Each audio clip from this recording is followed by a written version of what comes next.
What's up? Welcome to another episode of All Over Voiceover with Kip VH. I'm your host, Kip VH, and today's guest is John Dower. John is a video game, film, and TV director, and he directs in motion capture. That's how we became acquainted, through the MOCAP Vaults. He's one of the co-founders of the MOCAP Vaults. And focused on training actors and getting into motion capture, but also helping animators and directors and everyone kind of make better sense of this exciting and unique way of storytelling. John's also been directing, for television and films. He's an accomplished director and an actor as well, and a terrific teacher. During the pandemic, he wrote a book called Performing for Motion Capture, a guide for practitioners that he co-wrote with Pascal Langdale. And I can't recommend this book enough. There's so many great resources when it comes to sort of demystifying working within motion capture and performance capture. So enjoy the conversation. John's just fantastic, and I'm so thrilled to have this conversation. Well, please enjoy. We've met through MOCAP Vaults, and I met you, I think, the first time at the summit a couple years back, and it was longer than that, Kif. It was probably like 2019 or something. Yeah. That is longer than a couple years. The pandemic, I think, accounts for like 20 years time. Yeah, you just lost all your memory, didn't you, in the pandemic? I truly did. Yeah. Well, how did you? I mean, what's your origin story? How did you what was your experience growing up? Where are you from? All that stuff. So I was born in London, and then my dad got a job in Ireland, so I lived in Ireland for a few years, and then we settled down in Devon, which is in the southwest of the UK, which is a very kind of rural, farm-based society. It's not far from where the Mayflower set off, Kif, which is the ship that, as we know, yes, started off a few things in your side of the world. And so I grew up in Devon. I'm a funny mix. My dad is a descendant of the landed gentry, so he was what you might call in Britain quite posh, although he didn't speak particularly posh. But he went to Cambridge and had some relatively well-to-do ancestry, but he in his wisdom married a sensible middle-class Yorkshire lass, and Yorkshire's a part of this country which is strong-minded, culturally strong. Some real characters have come from Yorkshire, and she very much insisted we were brought up in state education, which what you guys call public school. So I'm a funny mix, really. I'm basically a middle class guy who's kind of been to school with a relatively ordinary school, and I think I contain all the sort of different contradictions and influences from all of those areas. Britain is a very class-based society, so I think more than the US, which I think, for all its complexities and plus sides and failings in the US, you are generally a pretty meritocratic society, i.e. kind of pretty much anyone can do well. And I mean, there are obviously exceptions, but whereas in Britain, I think class is something we talk about rarely these days, but class is still a big issue.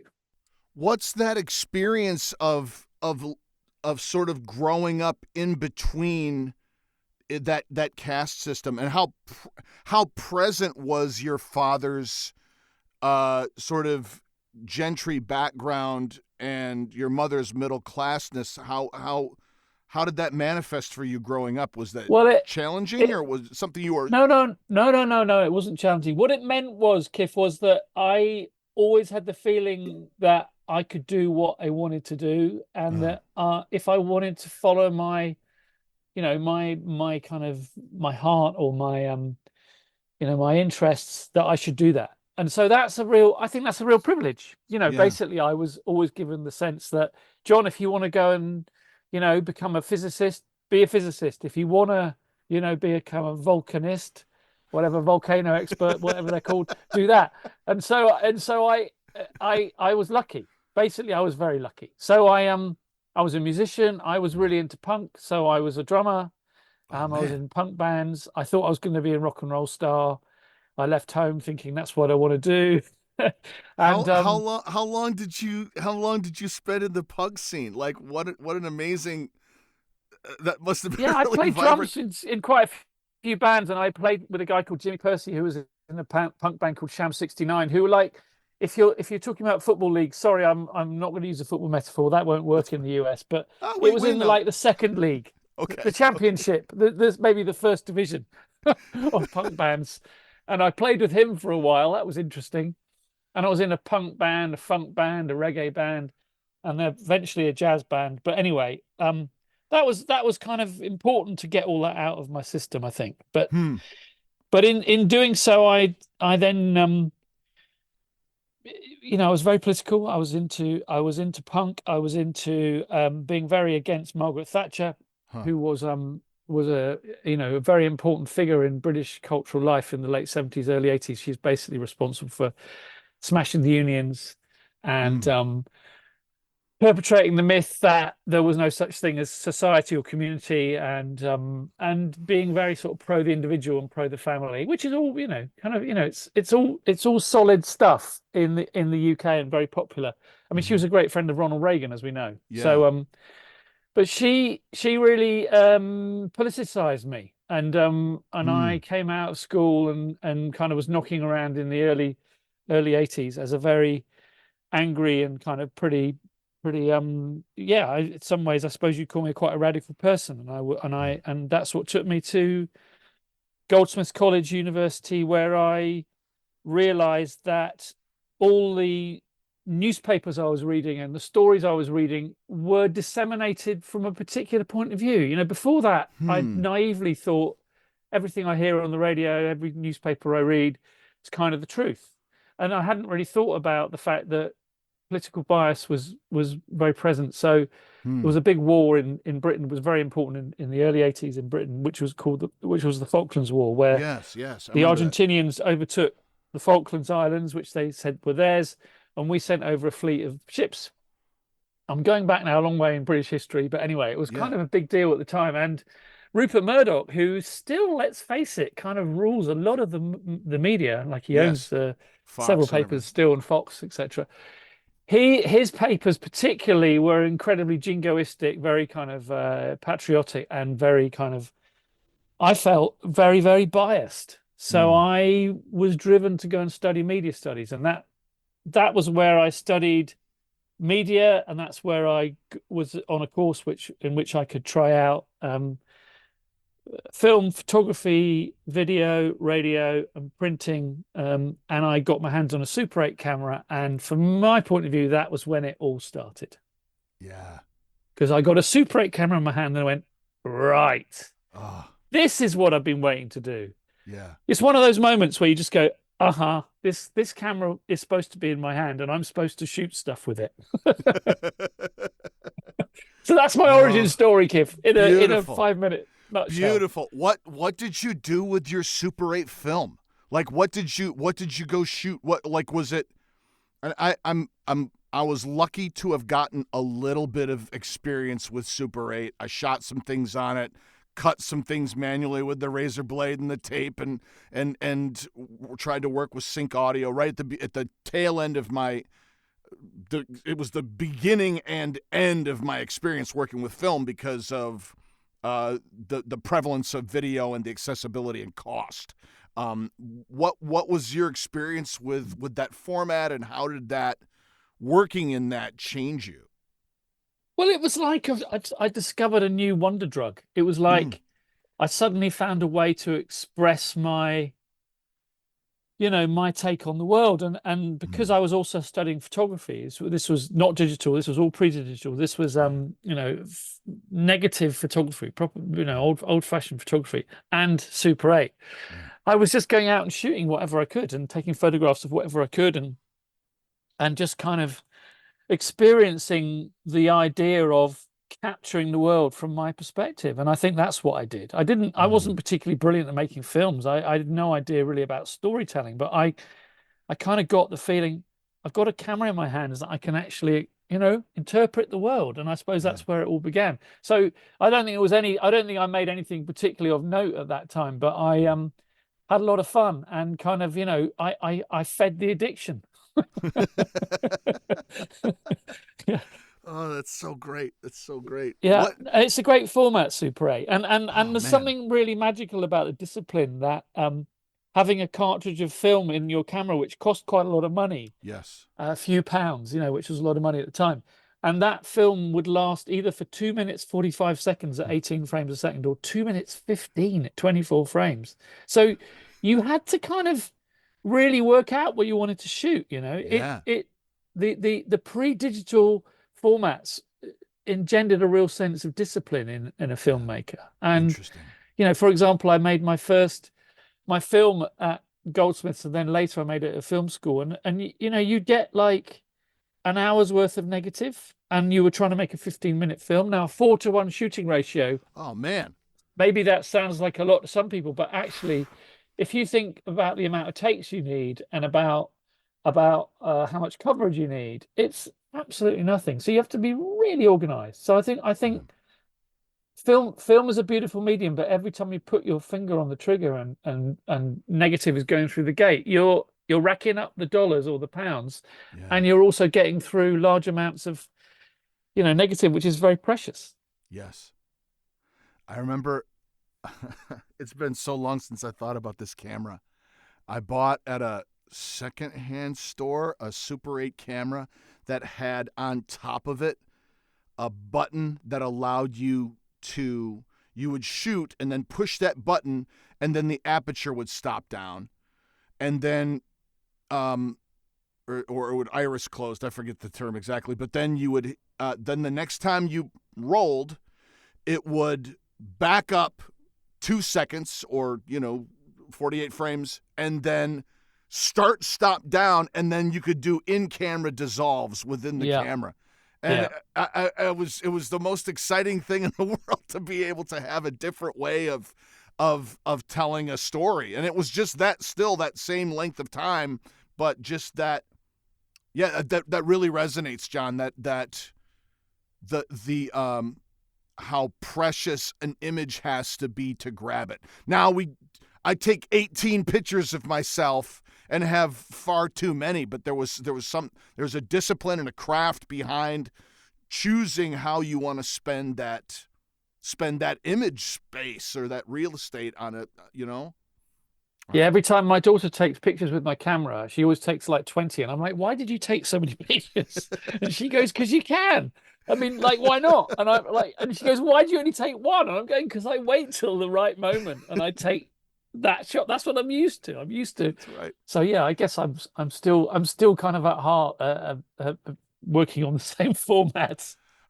Well, that's interesting. How does that manifest in your current work? Do you still feel that way about certain takes, or have you kind of embraced this sort of like, well, where it's just data?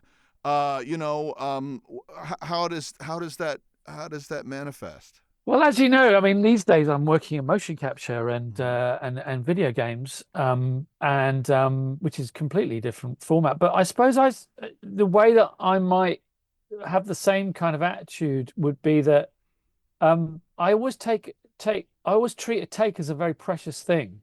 Hmm. So I think there's no point in rolling until you're ready. Yeah. And one thing that digital media does is it means you can kind of roll whenever you want to, and you can kind of mess around. You can rehearse and I'm not crazy about that. I prefer to be ready for stuff, and I prefer everyone to be really keyed up, because I also believe in the notion that between action and cut is like the actors own the world at that point. Yeah. I always think that's the moment, on action, it's a very precious moment, and cut is a very precious moment. They're kind of sacred. Mm. And I think that I I I view that time between action and cut as being like so precious and so sacred that we should always be absolutely ready for it, and we should be as prepared as we can be for it, and ideally not go for lots and lots of takes. Mm. And once actors get a sense that you're not going to go for loads of takes, I find that they raise their game, and they Mm. sort of don't expect that you're going to get it on take 15 or whatever. I'm not really crazy about doing that. I would rather try and keep things as spontaneous and fresh as possible. Yeah. So Yeah, I think that's led still. I still believe in that. I still believe in good preparation and then really go for it. Beautiful. Uh, what's given that? Like, what's your relationship to like the idea of the perfect take or perfection? Is it like the completion of a vision that you have? Is it the sense of collaboration? Do you feel yourself in a state of, you know, as an advocate for the audience, watching a scene unfold that makes you go, yeah, you know what, we got it, or let's do a pickup? Like, what's going on in your mind as you're watching a scene unfold? In Well, there's particular, a lot of yeah. questions. There's a lot of answers to that question because that question is quite complicated. So you use Yeah. the word advocate for the audience. I mean, let's just kind of define some terms. Okay. I mean, I think what a director is the representative of the audience in the room. I think Yeah. that's what my job is. I think Yeah. my job is no one else has got that job. The DP hasn't got that job. The sound recordist, even the editor. I mean, the editor to some extent, but that's later on because in a way they're kind of the director and the editor's jobs kind of blur to some extent because Mm. but they see things through a different lens maybe. But on the floor, the only person that has the job of representing the audience's perspective is the director. Mm. So that's really important, I think. And that's the thing that I constantly remind myself. I'm like, what will the audience take away from this moment? Hmm. Have we got a clear enough shot which shows that intention from that character or that detail of plot that we need to see? Or have we got the close up of the bomb so that the tension can be racked up or whatever? Yeah. So that's an important element of the answer. The second thing is when I first started out, and I see a lot of directors, particularly directors starting out, do this. They have a really clear idea of what they want in their head.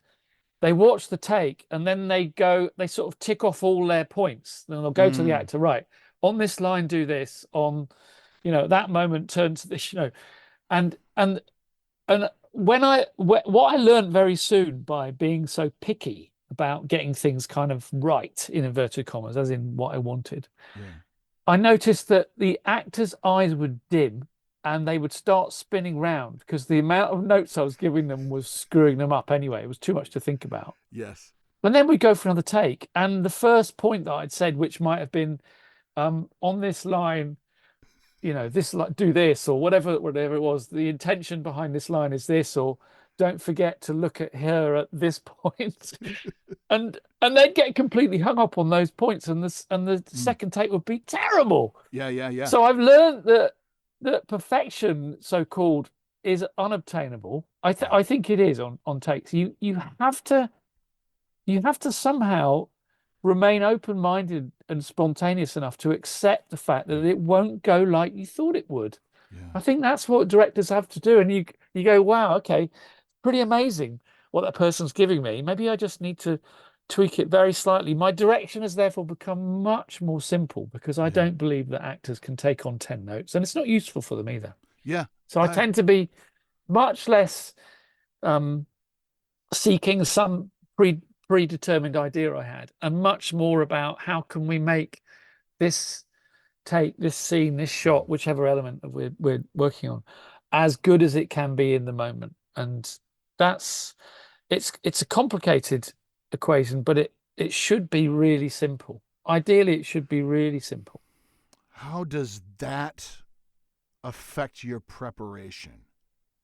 If you've got like, and I know, like, again, for me, coming from a place of working in sketch comedy and now stepping into short film and that kind of thing, that and certainly with dubbing directing, there is an aspect of preparing to the extent that I can prepare, but then also really allowing space for the moment to happen and putting myself in the right mindset, because I feel so much of directing is taking place in the moment more.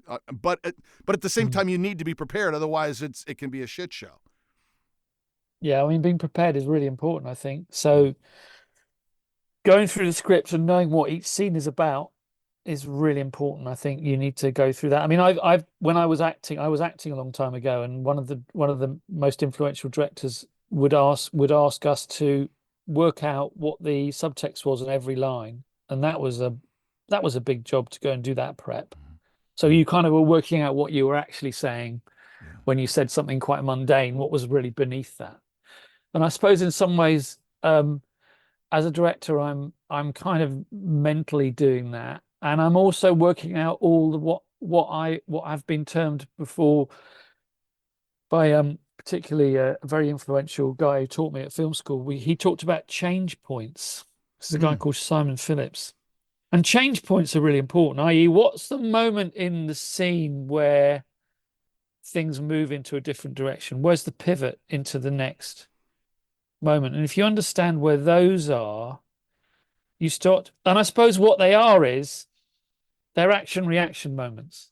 It's like, when something's just happened and what's the reaction and where does the perspective change? And I think if you've thought those through, and hopefully you've got some sense of how it's going to cut in your head and some sense of how it's going to flow rhythmically. You may not have that strong a sense of how the dialogue's going to work or how it's going to sound, but hopefully you've got some sense of that. But I think the most important thing is to understand the rhythm and the structure of the scene, and then understanding how you want to tell that story, from whose perspective, or who's the important character in the scene. And what can sometimes confound you is that you'll get an actor who gives you a mind-blowing set of reactions, and you go, actually, this scene's about them. Oh my God, I thought it was about character A, but character B is blowing my mind in terms of their reactions. So you like you say, you have to be then willing to receive what you get and go, oh my God, I'm not getting what I expected, but I'm getting something else. And actually, it's going to be better. Because I can't tame the beast and just take it back to how exactly what I wanted. Yeah. It's now going in its own direction. And I think direction is like that. You have to be very spontaneous. You have to be really willing to accept stuff happening that you weren't expecting. Beautiful. And ride with it. Yeah. It's terrifying, but it's also at the same time it's so exciting. It's so exciting when those moments surprise you in those spaces. I don't know. It's the most exciting job. I mean, directing, I think, is extraordinary. I mean, it can be excruciating. Don't get me wrong. It can be absolutely when it's not going well. Oh man. Oh my God, it can be agony. But when it's going well and you've allowed that alchemy is happening in front of you, and you've got people really performing, it can be absolutely exhilarating. It can be the best job. Absolutely the best job. Well, you know that, right? Because you do it. Yeah. Yeah. And I was thinking about a stupid sketch I directed over at Second City just yesterday. And I'm just laughing in the car. And like and that strange feeling of being in charge of it and absolutely not. Like just like with a piece of pottery that's spinning on a wheel that you can just apply a little bit of pressure and all of a sudden it just explodes in so many beautiful ways that are it's an unbelievable sort of a feeling that I didn't know you could have artistically. There's so much as an actor that you feel a sense of control and then looking for validation. And it's interesting, like I was in a session not terribly long ago where the director was, after every single take, was like, that was great, stand by. And like by the end of that session, I felt like bulletproof. Even if what I did wasn't great, it was still like this support throughout to like, and I was receptive to every piece of direction, and it was a piece of dubbing. I mean, it was like, how great can it be? But it was still like, and I felt that sense of collaboration in that way, but also that sense of just being supported and having my confidence protected. And I feel like as a director, that's one of those spots that your confidence is so critical. in any set, whether you're on a film set or in the volume or even directing VO stuff.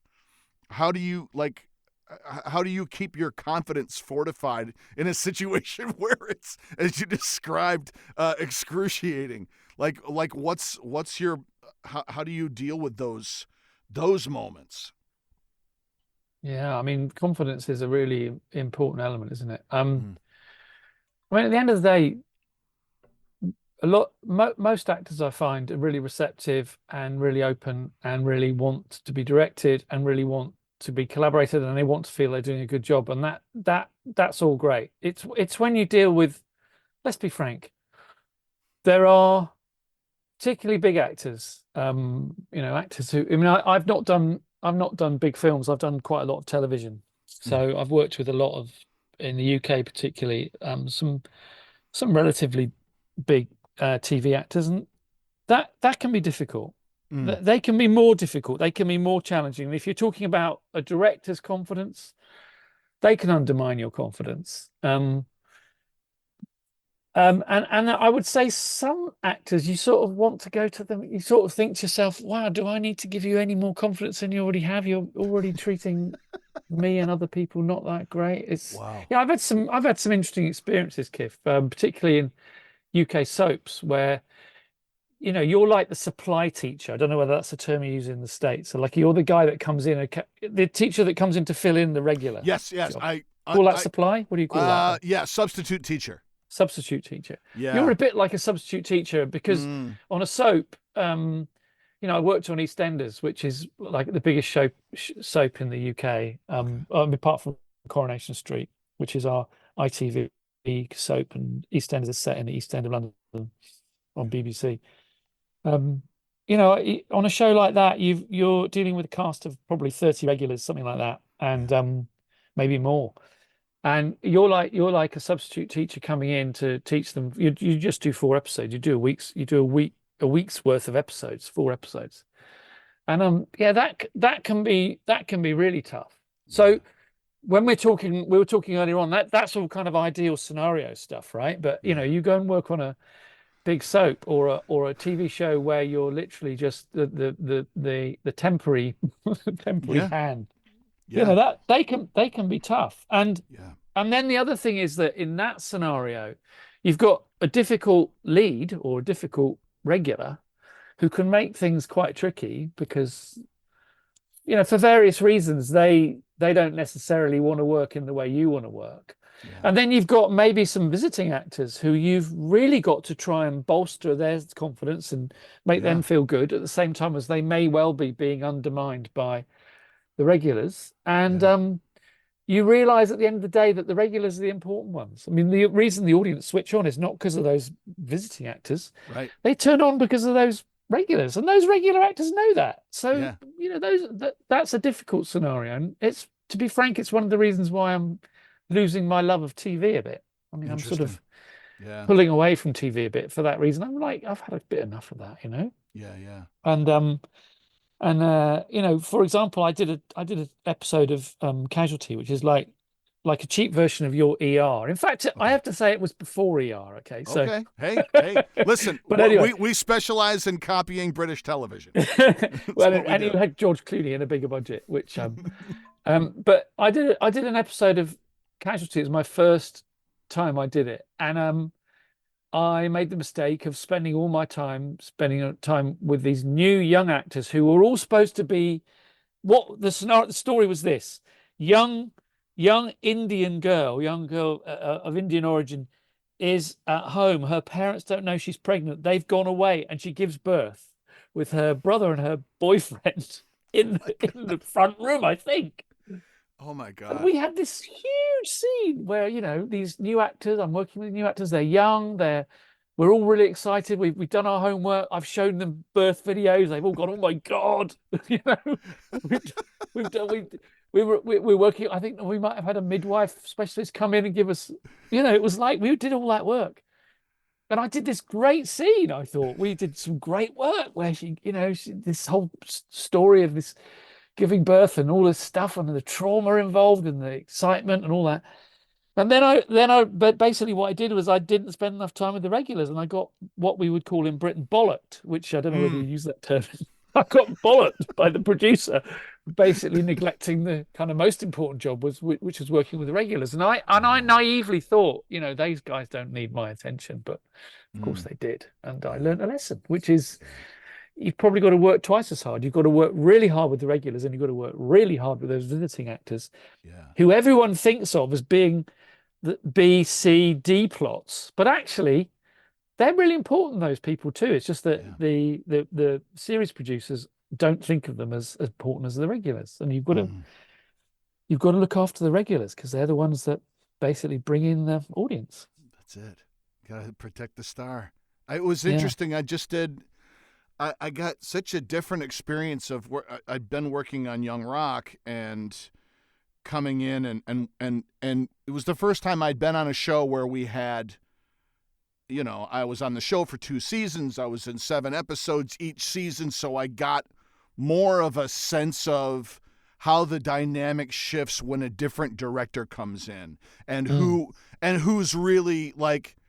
I remember hearing someone say television is like a producer's medium and a showrunner's medium, where film is the director medium, that auteur thing, but then witnessing the challenges. Some directors would be super hands-on. Some directors would just never left Video Village, and we would get all of our information from the AD, and it was all fine. It was just a matter of how we were working, but like it was about honoring whatever, DJ's Dwayne Johnson's story was for that particular week, and we were kind of not necessarily left alone, but once I had that sense of when you're cast right, then you just kind of it just becomes easy.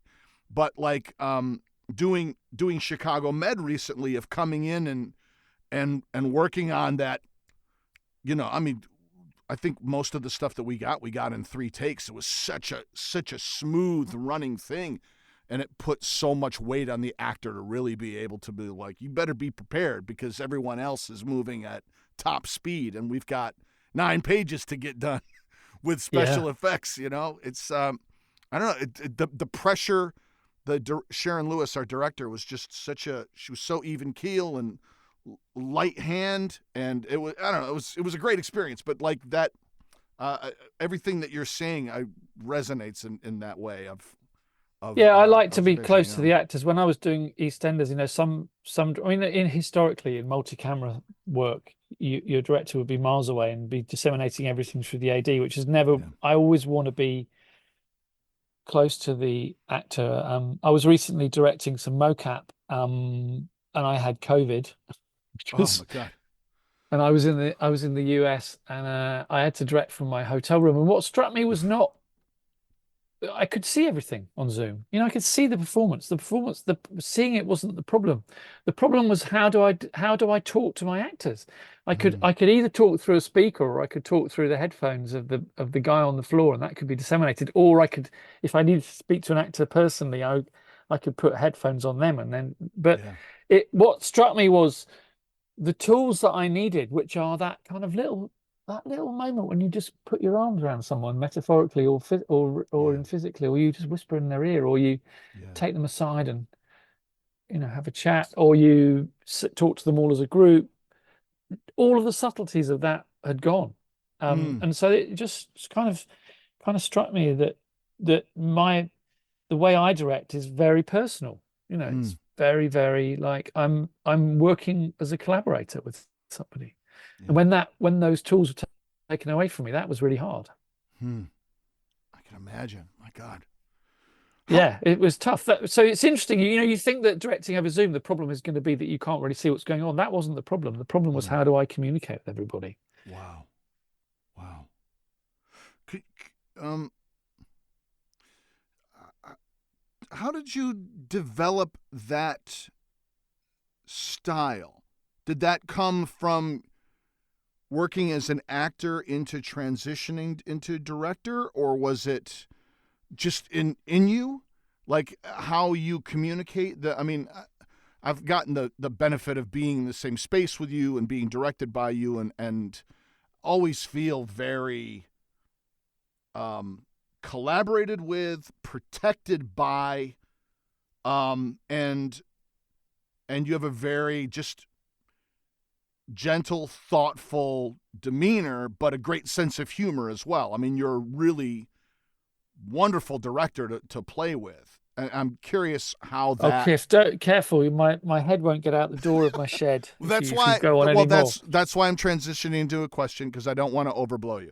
But but where did that come from? Is that in you, or is that something that you've nurtured, or pieces that you've observed, or how Well, something when I was making my first student film, and I was kind of trying to, in a way, what I was trying to do, I think I was trying to work out what kind of director I was and what was my persona going to be on the floor. And I remember my producer very wisely said to me, John, you can't really be anything different than you really are. You just got to be you and be true to you and just do it like as it comes naturally to you. Don't overthink it. And it was good advice, because ultimately I do think that we as directors, you kind of take your personality and my personality. I'm basically very nosy and curious, Kif. I mean, I'm a natural empath. I'm a natural guy who kind of listens to someone talking and goes, why do they think that?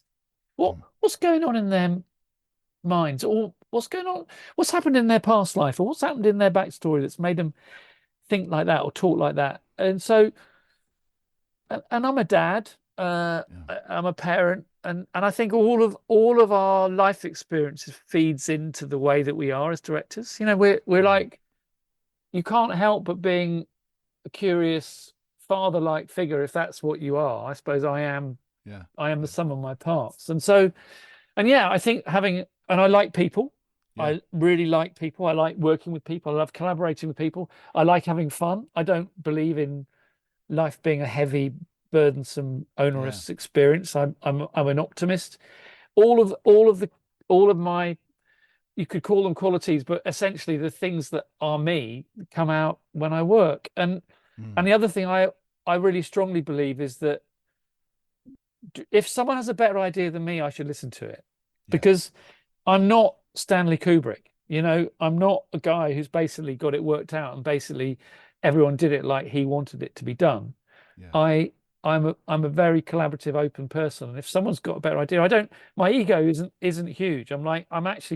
I guess that means I'm confident. I think I'm okay. I think I'm pretty good at what I do, but I'm not necessarily the only one with the best ideas, and not often people have better ideas. And you go, oh, if there's a better idea in the room, let's listen to it because it'll make it better. And I think that's my general attitude. And I think that's what directing is. I think directing is taking we are greater than the sum of our parts when we make something, something good. And like I say, I mean, I'm only using Kubrick as an example because in a way he was kind of the most famous example of a guy who basically followed through his personal vision and famously kind of almost mentored the DP and mentored the production designers and sort of had assistants and all over the place. And I personally I'm not a huge fan of all of his films, but he was definitely, he obviously had a lot of talent, but they're not really my kind of films. But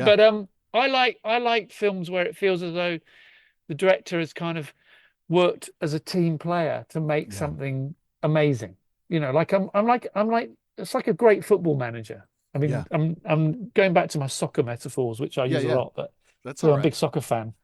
I'm a basketball guy, but I use. You get that what I mean? totally. Like the manager is you're inspirational. You're a mentor. But you're also standing at the sidelines, going, "Go on, guys, you can do it." Yeah. Go on. Yeah. You're on your own now. Let's see what you can do. Oh, that's fantastic. Yeah. That's what you want to be doing, I think. If I can send my energy, if I can be a reserve source of energy, or that gift can be buoyant, and it's not necessarily perceptible, but you can see it in subtle ways that just make something from good to being just a little bit, I relate to what you're saying. Sometimes the feeling is too big for me for words, so I end up either laughing or crying or gesturing. I think belief is really important, and faith is really important, and optimism is really important. All of those things are incredibly important in this work, because if you don't believe you're going to get the take, or if you're standing there thinking, oh my God, when's it going to go wrong? It probably will go wrong. Yeah. Yeah. If you don't think that the person's going to get it right, then it probably won't. So I sort of think also that a positive, optimistic outlook is quite useful. Beautiful. Yeah. I know that we came to know each other through work with the MOCAP vaults. Can you talk to me a little bit about how that organization began, and I know, like, most of the folks who are listening, I don't want to assume that anyone isn't interested in directing, because I think it's an extraordinary creative place to go, especially we've been working in this space. But also there's a lot of inspiring actors who want to be able to step into doing motion capture and don't know their way through. Like, and again, this is a massive open question about, like, what's the MOCAP vaults and how do I do it? But at the same time, and I know you've written a book too, and I want to speak to that as well. But well, let me just start with the question about how the MOCAP vaults came about. So in 2012, I got the chance to work on 007 Legends, which is a James Bond game, and I was directing the cinematics in a cold studio in Derby. So we didn't have any of the the James Bond actors with us. We had stand-ins essentially, and we were using the real actors, people like Judi Dench and Rory Kinnear. We recorded their voices in London, and then we would be using their voices on the floor, playback, and people would be performing to them. And the guy that was playing James Bond, there was a guy called Oliver Hollis-Lake, who I immediately sort of warmed to. He was probably the most.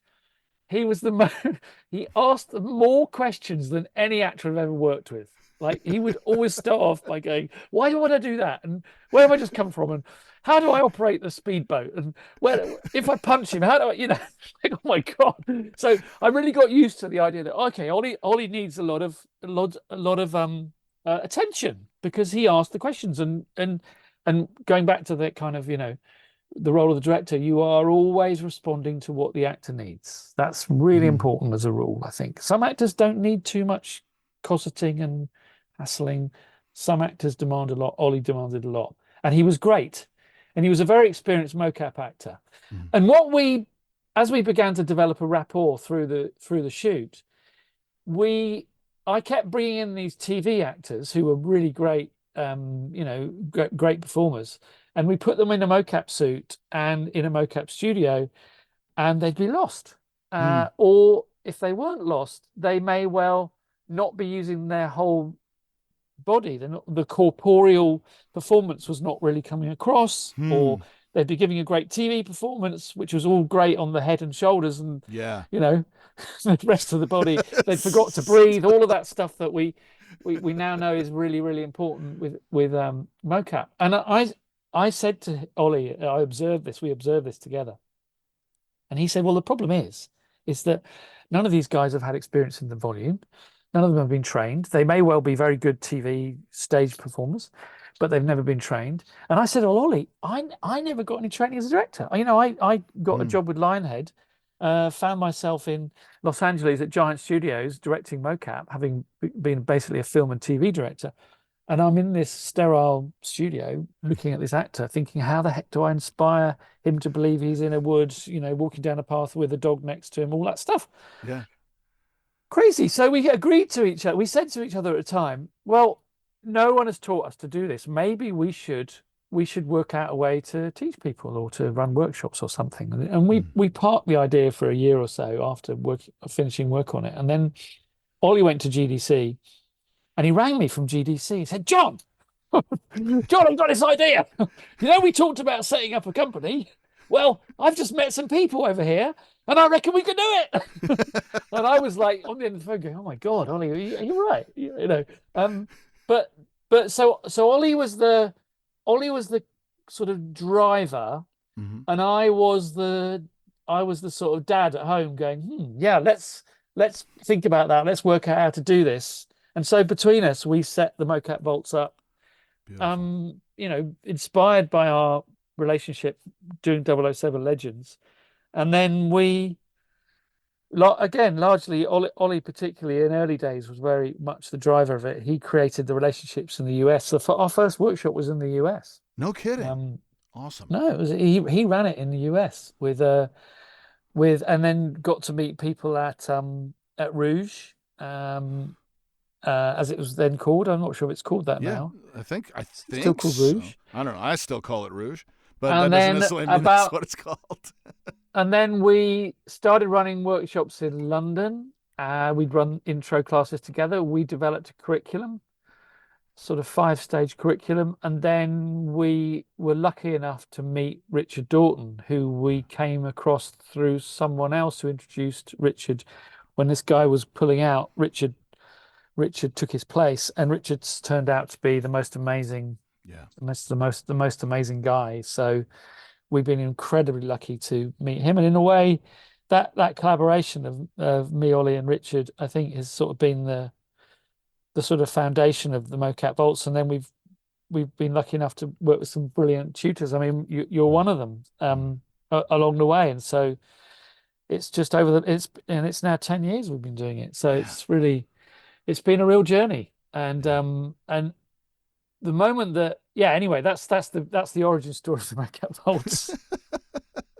Yeah. So great. Can you talk briefly about just if someone doesn't, I mean, someone can also go to the website and learn the curriculum, but I mean, basically it's a great intro class, and then we get into like how when you crafted that sort of arc, what were the guiding principles of that? Well, yeah, there's the sort of tent poles or whatever, the support network of the curriculum is an intro to the medium. So we talk a lot about the technology and the fact that you need to understand that it is a different medium, and you're working in an animated medium. So that's a really important notion, is to get an understanding that your data essentially drives a virtual character, which is then put into the animation pipeline.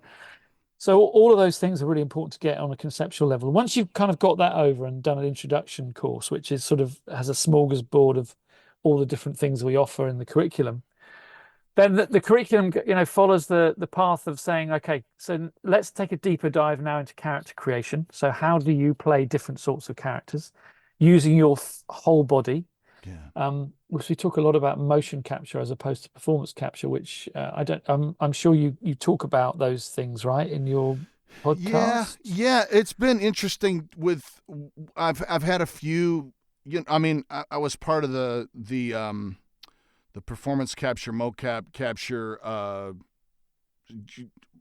nomination committee, steering committee, early days in SAG, where we were trying to get this particular work covered under a SAG contract, and we were going back and forth about, do we want this called MOCAP or is it performance? Because we're bringing our performance to it rather than just our motion, and trying to change that language surrounding it so that it would be valued more. I think they were concerned about, in particular, libraries and that kind of stuff, and ownership and rights surrounding. Well, don't forget movement. that in a way, performance capture, the term was coined by James Cameron when he was making Avatar, because he wanted to sort of elevate the actor's role in it. And I get that. But I mean, essentially, I would say that performance capture is basically when you're capturing face, voice, and body together, and motion capture is when you're capturing the body. And so those are the main differences. And so I suppose in some ways, because performance capture is more like, I mean, you could call it, it's got more akin with stage and screen as well. Whereas MOCAP is a kind of quite particular skill. It's like, how do you inhabit a character? Particularly a character is very different to the way you normally move. And it's really therefore suits people who are really, good physically. They've got good control. It suits people like who worked in things like dance and mime and worked physically. So the creating characters is a really important element of the sort of second level of our curriculum, as is working in an imagined environment. So that I think is a really important thing. We often talk about the imagined environment as being like a character that you have to interact with. So how does your body react to being in a cold wood at night? versus being in a, a lush beachside resort Yeah. versus being in a dungeon. How Yeah. how do you interact with those environments? And that's all about imagination, because those environments are not going to be there. So Yeah. once we've sort of embedded those basics sort of concepts, then we can start doing scene work. So we do a class called Pure Imagination, which I know you're part of, because we Yes. start to bring it, we free people up and bring improv Yeah. in to them. But we also work in things like working with pre-recorded audio, which is really difficult. So Yeah. you're essentially taking someone else's voice and acting along to it, which is what we did in the James Bond game, and that's really hard. Um, Yeah. and then we go into cinematics, and we bring people, which is a class, I think. Are you involved in cinematics? Do you teach that with Richard, Uh, or is that? yeah. I mean, basically, what I've done is I've assisted a lot. I'll run Yeah, monologues with folks yeah. and that kind of stuff, and Mm. give input. But yeah. So cinematics is tough because it's kind Yeah. of often the first time people are in a suit, often first time they've had a head cam on. So Yeah. the head cam can be, that's pretty tricky, as we know, Yeah. like to have a essentially a helmet clamped to your head with Yeah. a camera sort of probably 18 inches from your face or something like that, maybe even as close as a foot, with lights. And for Um, many of the actors or many of the students in the first time, they've done a monologue over 30 seconds. And mm. that has, from my experience and the ones that we've done, have been one of the biggest stumbling blocks for people of just being Yeah, able to. monologues are intimidating, Yeah. because it's only you, right? And it's yeah, they're tough. So there's some really sort of quite knotty challenges to get over in the curriculum, but I think it's generally really good fun, even Yeah. though it's challenging. I, Should I should say that Richard is a great teacher, and yeah. very and a lot, and he really enjoys teaching, and I think his classes are full of, there's a lot of joy in the room and a lot of There is. Yeah. collaboration and camaraderie. It's one of the things that struck me, in fact, about the LA chapter is the extent to which it is a very collaborative and open and kind of supportive network of people, which I think is I'm very proud of. It's such a wonderful, surprising community. From the moment Sherry and I took our intro class, we just have been. I can't pinpoint how long I've known so many of the folks who are there, just from interacting at people who are like who are just coming to assist or coming to watch.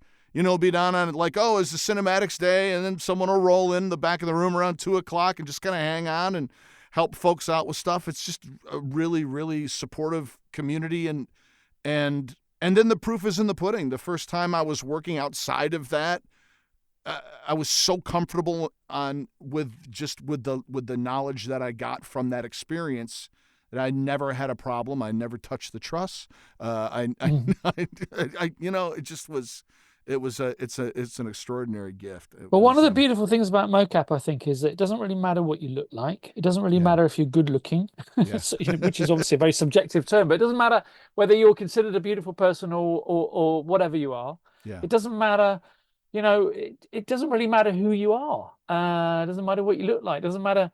None of that really matters. And there's no one going to be wearing beautiful costumes and having lots of makeup and hair time spent on them. And, you yeah, know, all of that sort of glamour side of it is taken away. I mean, one of the things I love about MoCap is watching someone like Sigourney Weaver in Avatar just mucking in with the rest of the cast. And yeah, I think that's what's really good about it. And it's why all that stuff I talked about earlier on about kind of getting disenchanted with TV and the kind of egos in the room. I very rarely meet that in MoCap. And yeah, I think possibly one of the reasons why the MoCap Vaults LA is so inclusive and welcoming. I mean, apart from, of course, Richard's personality and all of the tutors, Darren, yourself, and the other tutors is and Mark Moriso, yeah, is that by nature MoCap is the kind of medium where you just need to leave your ego at the door because it's yeah. collaborative as hell. And Truly. at the end of the day, you're only as good as your animator. Like the animator's going to take your data and do some crazy stuff with it, and you just hope they're going to do a great job. So Right. your part of the work is just one part of the whole thing. And the thing about movies is that sometimes you watch something being shot and the impression you have is this is it. The scene we're shooting in this desert with this great big lorry or whatever it is, this, all these props and this set. this is kind of the big moment. Whereas in MoCap, it's like it's consistently being created and evolved, and things are changing, and we're just kind of playing. And I Yeah. and I think, because that's what it should feel like. It's when it's Yeah. best, is we're kind of playing, and it has that feeling about it. And I think that's what helps to engender a sense of Mm. lack of the individual and more of a group, because it's generally not a star-studded kind of medium. Yeah. And And even that's when good. it really is. And even when I've been in the volume with known people, it's a foreign enough environment that they're put into a different space Mm. of a desire to, like, it really gets at that root of play. Yeah. And and all of your the only part of you that's exposed is your face and some knuckles. So like all of, like you're saying, all that glamour and all the other trappings of that are just, they vanish, You look as and you silly get as to everyone play. else, right? You look Completely. silly, and so does everyone else. So who That's right. cares? We're all got caps on and all that Yeah. other stuff. It's, some people make it look great. I am not one of those people. Yeah, but at the end of the day, it doesn't matter, It because it's doesn't. about what your data does to the, That's it. how that it interacts with the pipeline and your character. That's right. And that's what's so great about it. Can you talk about your book? Tell us about the book that you have written about motion capture. Sure. So at the beginning of lockdown 2020, my wife said to me, my wife's very wise and knows me much better than I know myself, I think. She said, you ought to write a book. It's lockdown. It's like, you haven't got a lot to do. Why don't you write a book about the fact that you've been teaching MoCap for like whatever it is? I don't know, what was it, 8 years by that time? I said, come on. I mean, I have never written a book. I'm not going to write a book.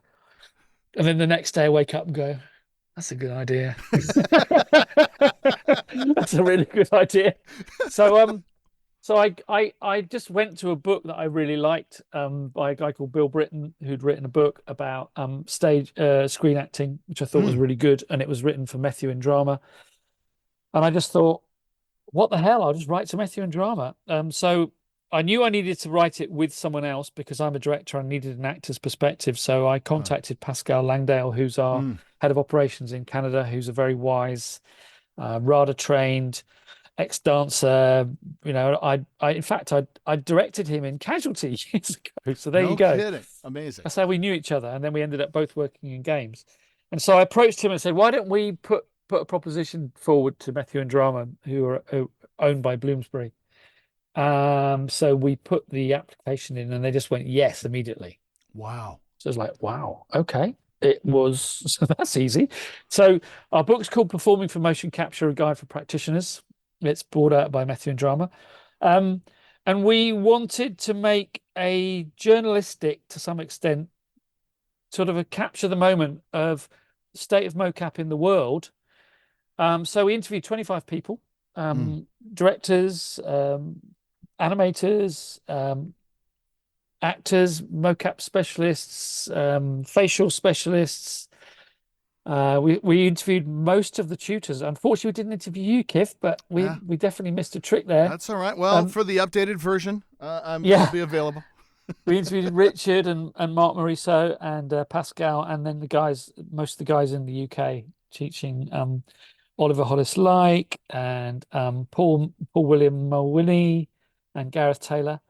And we did all that on Zoom, and we constructed our 9 chapters, and we wrote 10 chapters. We wrote 5 each. And then we wrote it around the things we discovered in our interviews. So we sort of covered things like the basic things like creating a character, working in imaginary environments. We talk about the origins of MoCap and the animator's perspective. And then we talk about working in cinematic scenes, how to, interestingly, from my point of view anyway, how to work as an actor when you don't get much direction. Because as you probably know yourself, sometimes you get directed by very different sorts of directors that you get on TV or film. You might get directed by an animator who doesn't really know how to communicate what they want. Yes. But they know what they want. So they're quite result oriented, or they have a different style. So how to kind of keep true to your self when you're not getting maybe a lot of direction. I think that's getting better, by the way, but that was certainly quite an issue when we were interviewing people and talking about the book. And then finally we talk about, get the business and how to do self tapes and how to do show reels and where we think the industry is taking us. So it's kind of overall a guide to performing, as it's called, performing for motion capture. So the writing of it, to be honest, was not the most difficult bit. The most difficult bit was all the admin around it, like getting permissions from all the people, getting people to sign off there, getting the photos permissions signed off, and all just the kind of all the admin stuff. I didn't really realize that all that was going to be such a job. That is surprising. Yeah, but it was like the production side of being a producer side of it was more difficult than the actual writing the damn thing. But anyway, I'm very proud of it, and it's some people have read it. It seems to be doing the rounds a bit. So yeah, if anyone's interested, have a look at it. You can see it in. Sorry, I'm going to do an advertising plug now. Please do. Yes, you can get it in book form. You can get it in digital form. You can even get it in audio form. So who narrated? Get it. Did everyone narrate it? Did you? No, Pascal narrated it because he's a pro. He's done proper stuff. Yeah, proper VO stuff. He's done proper VO stuff. Yeah, I mean I've directed VO, but I haven't acted it myself. So it's so fun. Yeah, he was good. Amazing. I'm going to include the link to the book in the show notes and stuff so people can find it that way as well. Yeah, or I was going to say it's on Audible, and it's Awesome. Obviously you can get it via Amazon, but Bloomsbury and Methuen Drama are the publishers. Awesome. But I mean the important reason for doing that, I think, was it sort of just set out our stall, really. Like, I suppose it's again going back to my wise wife Ellie. She said, you know what you're talking about here, and you should get this out as well, because there's very few books about performing for motion capture, and it is not really been taken seriously. Let's face it. And if you think about where both games and MOCAP performance are at, they're a bit like we're just at the beginning of the talkies. If you're thinking about an evolution of a medium. When I started working in MOCAP 15 years ago, it was very, very different to now. Then it was like perceived to be there were specialist MOCAP actors, and there wasn't really much crossover between what you might call mainstream TV and film and stage actors. And that's really changed, and as that's changed, and as the kind of the value of working in motion capture and performance capture has been raised. I mean, obviously through things like the success of Avatar and Tintin and all sorts of films and games. The other thing that's happened is the fidelity and the technology has really improved. So that I did a Formula One game called Formula One 23, and that came out in 23 as it suggests on the tin. Oh yeah. Well, last year. What a coincidence! I mean, the facial capture and fidelity of that game is astounding. You can almost see because the face is a very, very difficult thing to animate. It's incredibly detailed, and we are all people watchers, and we all watch for the tiny nuances of. If you ask someone a difficult question, you're going to watch for their face. You'll tell how they've received it, and we can tell that through things like blinks or micro expressions, or the folds of the skin, or the way the mouth tightens, or whatever. And speaking of the mouth is a really complex thing to portray digitally, because it can be very soft, it can be very hard, it can be it can change shape and quality, and trying to get that across in digital format is really tough, but we're beginning to get there. It's really interesting. So I think MOCAP has changed massively in the 15 years I've been working in it, and we're just at the beginning. I think we're at the beginning of what can be done. We've sort of hit wherever we're about 10 years into the talkies. Yes. I mean, That's right. We really are. It's like it's a medium which is just so ripe for massive expansion and experimentation. It's very exciting to be working in it. It's like we're stepping just past the noir phase and getting into more complex, and getting into movies like The Best Years of Our Lives. I'm interested who's the Capra of MOCAP. Like who, it'd be like it struck me as you were talking about some of like pictures like Avatar, like what's been done in Planet of the Apes, and even watching Matt Reeves' series of the Planet of the Apes pictures from the first one to War, and how radically different the models and the animation and the performances look, and like getting a high watermark like Avatar or like Gollum in the Lord of the Rings. People see one thing and they think, well, the technology is all there. They don't think about how hard and the geniuses inventing those things have worked to get to that one shining mark, and everyone else is like, now it's not like everyone is at that standard, right? Like everyone is working to catch up to what those guys have been able to establish.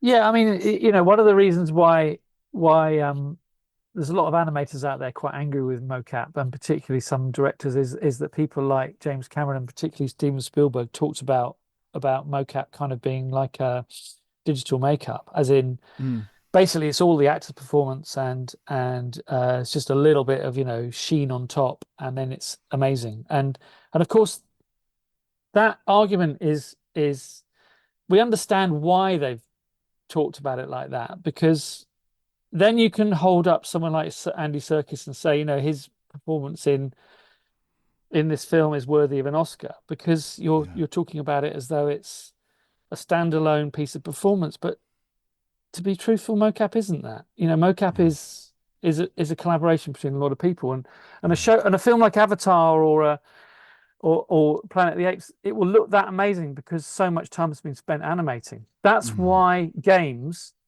don't tend to have that high fidelity animation, because you can't put that amount of work into everything in a game, because generally the budgets aren't there. The frame rates might not be as perfect as you want them to be. There's limitations in game engines and games consoles. So in a way, I think holding up those films as examples and saying that that's what MOCAP can do, it's fine. That's true, but it's because it's been worked on by a whole team of animators, particularly things like Avatar. But there's some great games out there. There's some amazing work going on now, I think, in terms of fidelity and in terms of, you were talking about the Who's the Capra. I mean, there are some really great artists working in games. There's some great games out there, obviously. I mean, things like The Last of Us and Red Dead Redemption 2. And I mean, there's so many great games out there that are really pushing the boundaries of what's possible with immersive storytelling. And I think that's what's exciting for me as a director, is I sort of feel as though I'm within touching distance of people who are doing really interesting things, and that's really really exciting and gratifying to feel as though these are actually formats and media and projects that feel as though they're actually quite, dare I say it, profound. I mean, they're trying to change how we tell stories. They're trying to and so, there are games out there that are really saying really interesting things on the level of a movie. I mean, when I started making films, Kif, I aspired to making movies, and now I look at movies and I go, back when Coppola and Scorsese were really at large in the sort of 70s and maybe early 80s, movies were like the preeminent story vehicle of their time. But I don't know if they are anymore. So I hate to, I'm probably there'll be people listening to this going, no, movies are still the thing. But and even long form TV, like watching Don Draper for 55 hours on Mad Men. I mean, it's great because you can really get to know a character, right? It's in terms of a storytelling medium, it's great to get to know a character that well. But I sort of think the future is probably an immersive and interactive storytelling. Really, I think games are going to get really interesting, games already are really interesting. I 100% agree, and I feel like I've been more transported in games like Ghost of Tsushima and things of that nature, where they've found ways in the storytelling of that game to write poems and like experience the navigation the in-game navigation based on the wind leading you in different directions. Like it's just it just changes the way you interact in that experience and take that and interact with the world in a different way. But I think that's that's the challenge for directors. And I'm now talking about both, games directors, i.e. the people that are kind of in control of the whole game, and narrative or performance directors or cinematics directors. It's like, the challenge, I think, is how do you tell a story or be involved in the narrative progression of a story, should I say, because you're obviously not the only person telling it. Yeah. At the same time as give the player agency. And I think that's a really interesting conundrum. And I think that's a conundrum that I feel that's what I'm kind of thinking about all the time. It's like, when I'm working on a game, it's like, how do I contribute to the game such that I help tell this narrative strand as well as possible, at the same time as give the player meaningful agency. I don't believe that players want complete agency. I don't believe that, because if they did, they might as well just play Minecraft, be making their own stuff. Or yeah. But I do think they want things to happen which are unexpected to them. So I think there's a really interesting. It's a collaboration, I think, between a director and a player. They also almost direct them to get directed together. Yes. So this is so new. This whole concept is so new. It's like, how do we do this together?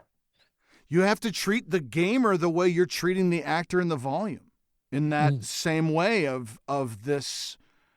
Here's the world I'm building for you, and here are some story points. But I invite you to meet this where it is, and either go into a room and sneak through it, or kill everybody. But I mean, I don't know. I was talking to my daughter about being a dungeon master last night, because she's stepping into that space of doing D&D and finding that same, figuring out how to thread that needle of like, how can I make the storytelling satisfying and give them the freedom to be as chaotic or as noble as they want to be and still be satisfied regardless. But speaking about directing actors and being an actor in those scenarios, I think what's really challenging for an actor working in games is, particularly when you're thinking about in-game, but even when you're thinking about stuff which is interactive, is how do you keep your character's integrity while you're essentially being played by someone else? So that goes for things like in-game moments when you're in an idle, i.e. you're waiting for the player to interact with you. How do you create the sense that you are okay being in an idle and that you can motivate that? How can you motivate your own inaction? Yes. And then you get into interactive scenes or gameplay options where you could do A or you could do B. And can you make that work as your character? Can you motivate the notion that your character might run away from, or might kill something, or might do even another path? Can you motivate all those different versions? And that makes acting from games pretty challenging on both. You've got the whole corporeal thing going on, which is about how do you help the animator create a character which is kind of alive, not just inside the head? Because as we know, the thing that's different about animation to live action is that you have to animate an inanimate object, as in you have to bring a sense of life to something which is essentially not alive. So that's one challenge. But then another is, how do you keep the integrity and the sense of intention through all the different various options that the player might require you to go through? I mean, I think acting for mocaps is probably, as Circus calls it, pure acting. I think it probably is. I think it's hard.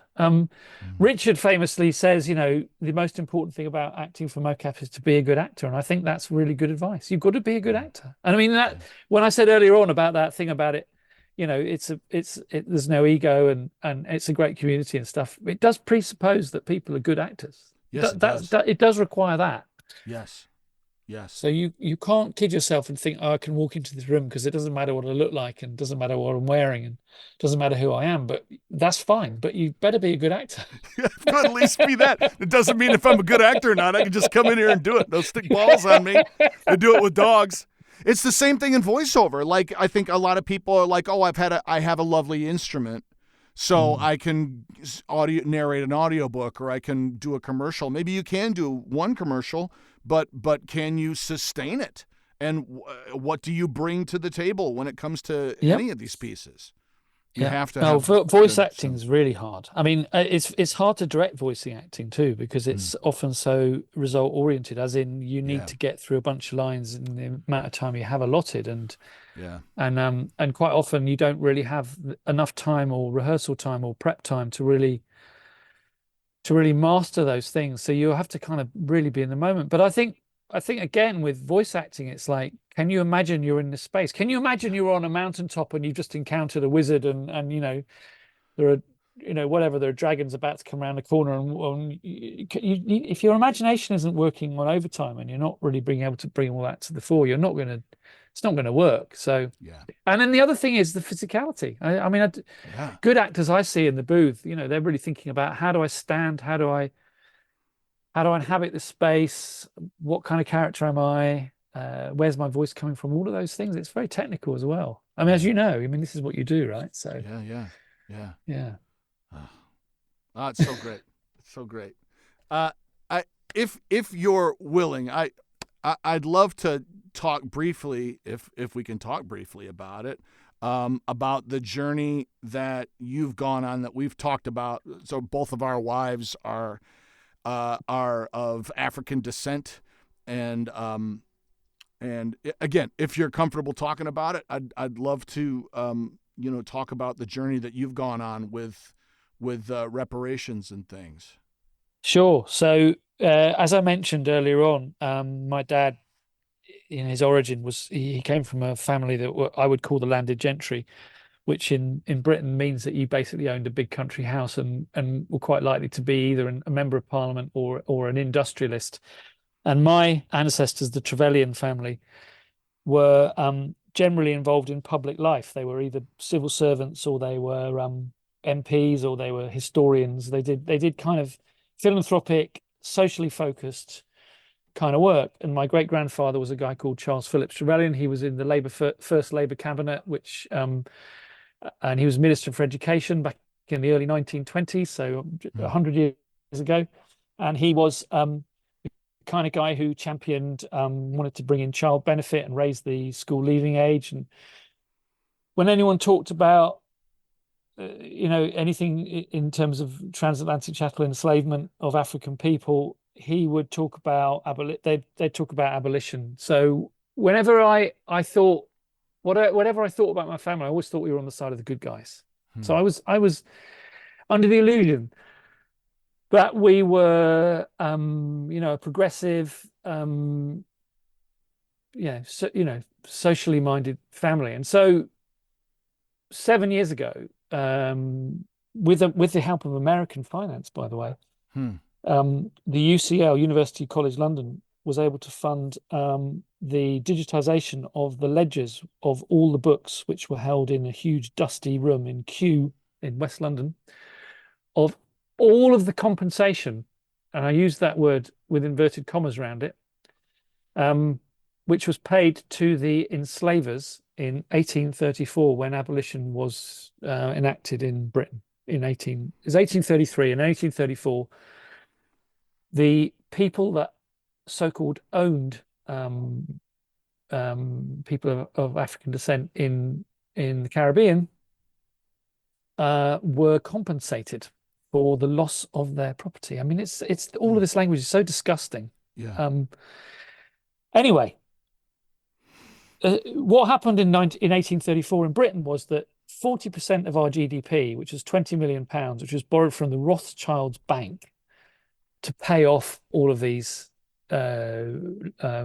plantation owners, and was paid out. And I went through this ledger in 2016 after reading an article about it, saying that maybe you should check out this ledger because you might find something about your family. And I was thinking, no, this can't be right. I mean, the Trevelyan family it can't be right. Everything I know about the Trevelyan family is we did the right thing.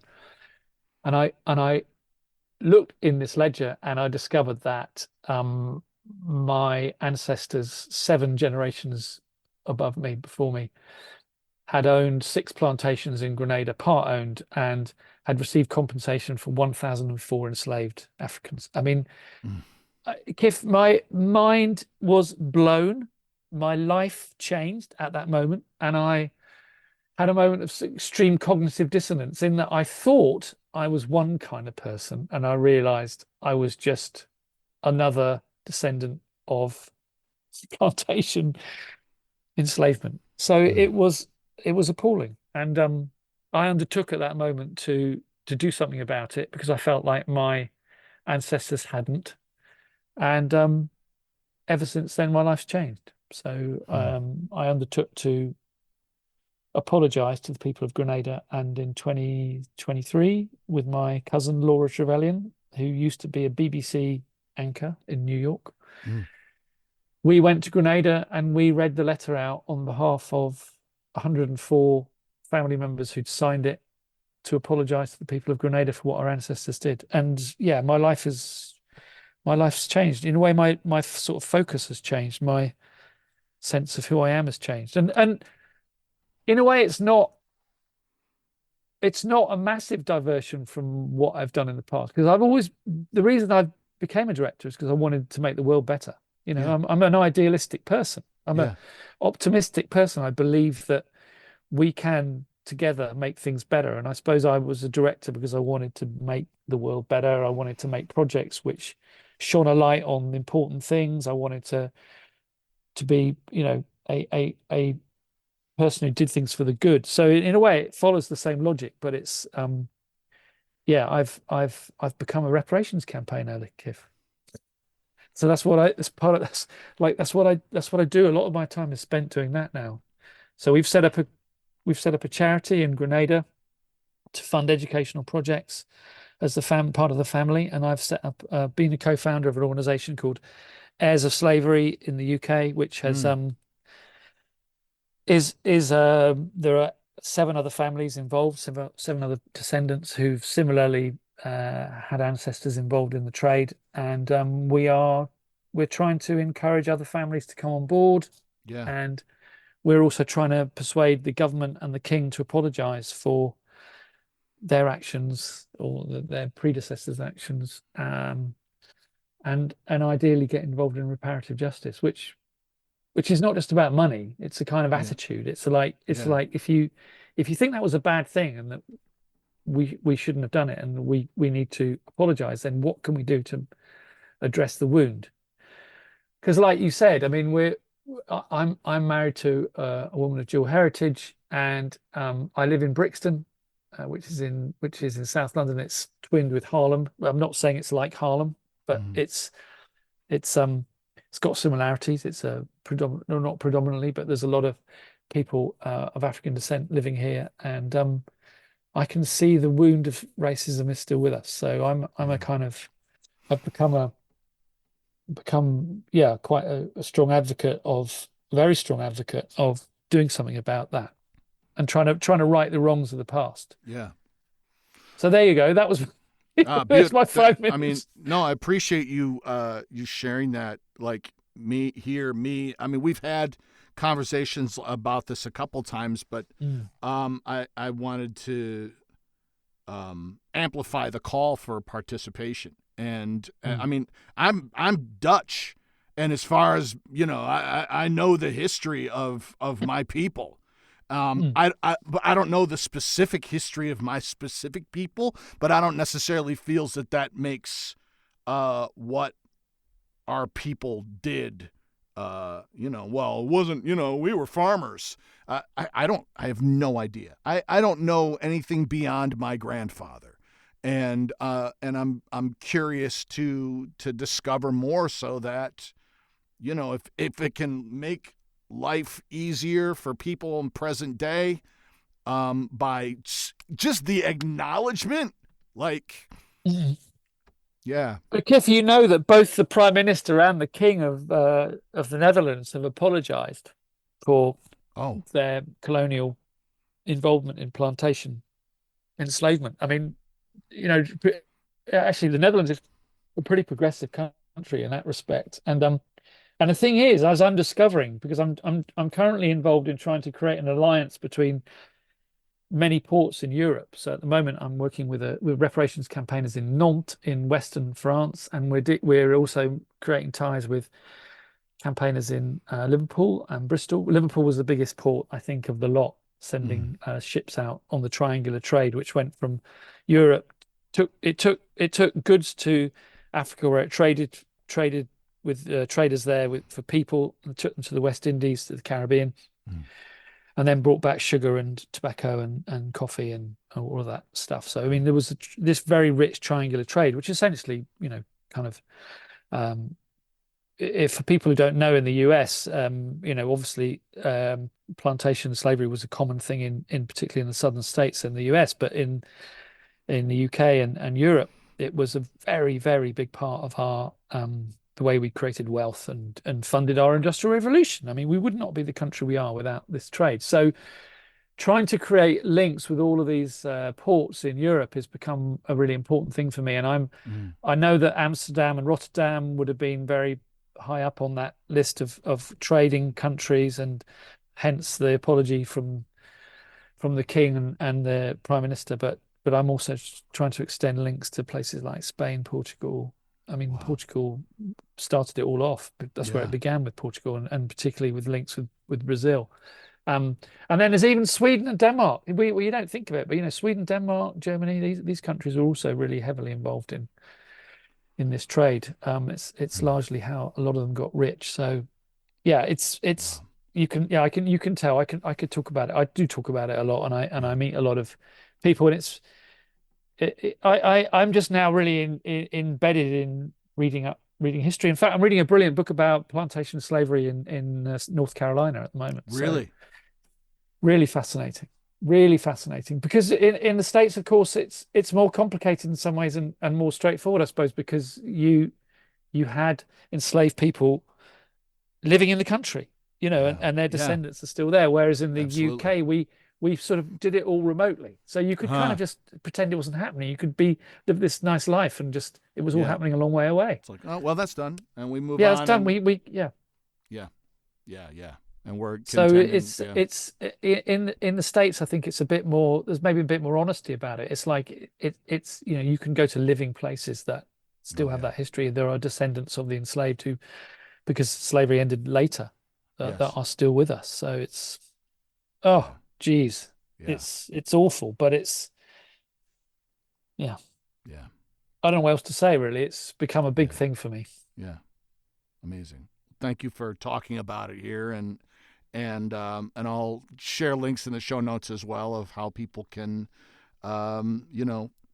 participate and help, and you know, keep the momentum moving towards healing the wounds of the past Yeah, and the other thing restorability. to think about is that in California, where you are, is there has been quite a lot of work done with reparative justice, and they're talking about it. I know it's a live conversation about actually how it Yeah. will be done in California, and I know that there have been conferences and talks. I think there's even legal conversations going on about how it might be enacted. I know that your governor, I think, has welcomed some of that as well. So I think Yeah. it's a really progressive thing, and I think in a way California's taking a lead to some extent. So Yeah. there's some positivity there Yes, there is. There is. Well, amidst all the the pain. yes. Well, let me as I transition out of that nature of the Yeah, conversation. yeah. Are you on social media? Can people connect to you in other ways beyond studying with you and things, or purchasing your book, or are you Yeah, I'm on Instagram, John okay? underscore Dower underscore director. Awesome. I'm on Twitter, John Dower. I mean, Twitter isn't, I mean, X. I Yeah. wouldn't necessarily, I mean, that's a lot of that. That's more my reparative work these days is there. Cool. I've got a Facebook page, John Dower director. Great. Um, yeah. And then LinkedIn, I'm all over the place. And then the MOCAP Vaults has its own. Yes. And I actually operate the MOCAP Vaults Instagram as well, and do most of the social media. So I'm kind of reachable. Excellent. This has been just a delight speaking with you today, man. It's Thank great you. speaking to you. You're so open-minded and you're so positive. I really like your energy. It's really great. And in fact, I have to say, in my experience of coming to the States, and I've worked in San Diego and LA, and San Francisco. I've had some great times in California. There's such positivity, and it's very inspiring coming and working with people who are kind of open and curious and enthusiastic and passionate. So I really, it's great talking to you, and I look forward to coming again to California and doing something else, and hopefully working with you guys. And love it. Yeah. And Sam, I'd going. love to, the next time, and I haven't been to London, but when we come to London, we'll definitely look you up. And you haven't come to London, Keith? I know. What are you doing? I've been to Stockholm. I've been to like that makes it better. I've been to Sweden. I've flown over fine. you. Okay, I've good. seen London through the window. I've been to Sydney. Believe me, it's on the list. And within my plan is within the next 2 years to be able to make it out. And it's just a matter of getting the family passports. Truthfully, I got mine. Yeah. I got to get Sherry and the kid get their passports, but we'll get that done. But I know. I mean, it's shameful. There's not enough people in the States with passports. I know that the thing about the States is it's such a big country. You can kind of go and see every weather, every kind of locale. But the people are the same, and it's kind of like the idea is like, oh well, if I want to travel internationally, I'll go to Epcot. And they're not the same, Keith. I've been to Chattanooga. I've been to Georgia. They're not the same. They're not. Our money's the same. They are. They're very different. But a lot of people don't even travel within the States. But that's true. But the crazy thing too is like how vastly you're transformed by international travel. I mean, it's great. It's great. Is. I mean, I love coming to the States and kind of just learning about, trying to get my head around the culture and the history of the States, which is incredibly rich. But the same is true going to any European country. You'll find so many different things. And, Scandinavia is very different to France, which is very different to Holland, which is very different to the UK. And Scotland, you've got Scotland and Ireland and Wales. But, great. It's fantastic to talk to you. I just wanted to say that I think people should really think about MOCAP and as a medium. I think it's a really exciting medium to be in, and I think there's a really great future for it. So I encourage you to think about any way you can learn about it, get into it. There's so many different ways that you can learn about it these days, not just with the MOCAP Vaults or with reading my book, but there's lots of different ways of doing it. Absolutely. I'm blown away by even supplementals on DVDs, like physical media supplementals on just the depth they go into in the Planet of the Apes series and the Jim Cameron's DVDs for both the original Avatar and then The Way of Water. Peter Jackson's compendium on the extended cuts. There's just so much. God, the Tintin stuff is so good. There's just so much. Even Call of the Wild, there's a lot of great content on those physical media on those discs. But also look behind the scenes on games. Look at The Last of Us. Look at all of that stuff. Absolutely, really good stuff to look at. Awesome. All right, great, good to talk. Ah, man. John Dower, one of the greats. Thank you again so much to John for coming on the show. Also, thank you to the MOCAP Vaults for your continued support and education and the opportunities you create for people all over. If they're in the UK, they're in Toronto, often doing workshops in New York and Atlanta, and also, of course, here in Los Angeles, Richard Dorton, the MOCAP man, running things out here and just does a fantastic job. To learn more about John, you can go to his website. The links are in the show notes. And also where you can get the book and all these other things. Be sure to check out the show notes to learn more about that. Just a quick personal note, Werewolf Darewolf, my production company, is expanding its offerings, and I'm very excited to announce that we have a new show coming out called Between Takes with Amanda Troop and Zara Fuzzle, and it's a very, very unique show. It's very Amanda and Zara are doing a session, a voiceover session, and in between the takes that they're recording, they end up having a conversation while the engineer is mixing stuff. To really have a clear understanding of what the show is like, be sure to check it out. It drops all places on May 1st, but you'll be able to hear a sneak preview here on the All Over Voiceover channel. So just be on the lookout for Between Takes with Amanda Troop and Zara Fuzzle. I think you're really going to enjoy it. It's perfect for all folks who are living the voiceover life and the artistic life beyond. And then another show that's coming out this summer called The Museum of Safekeeping. I don't want to give too much information away at this point. It's more of a narrative piece, but it's really, really fantastic. A lot of wonderful performers that you're familiar with from this show, from the LA stage and screen world, as well as it's the creation of Marlena Nichols, who's a brilliant storyteller, and she's written all the content that you'll be hearing. But more coming on that as we get closer to release. But in the meantime, please be sure to rate and review All Over Voiceover, as well as the other offerings, and stay on the lookout for more howls from Werewolf Theirwolf. Peace. This has been All Over Voiceover with Kif VH, produced by Werewolf Theirwolf. Please consider giving the show a positive rating and review on Apple Podcasts. Look, I know I keep asking for a review, but if you found just one piece of info from me or my guests helpful, please share that with me and share it and help grow our VO community. Feel free to catch up with me on Instagram, Twitter, Clubhouse, or Vero at KifVH, or hit me up on LinkedIn. It's Kif Van den Heuvel. Just search for Kif. We probably know a couple of same people. And check out my website, www.kifvh.com, for my reels, updates, and to reach out to me directly for coaching or appearances. Claim victory and depart the field. Taxi? Taxi? I guess I gotta walk from here.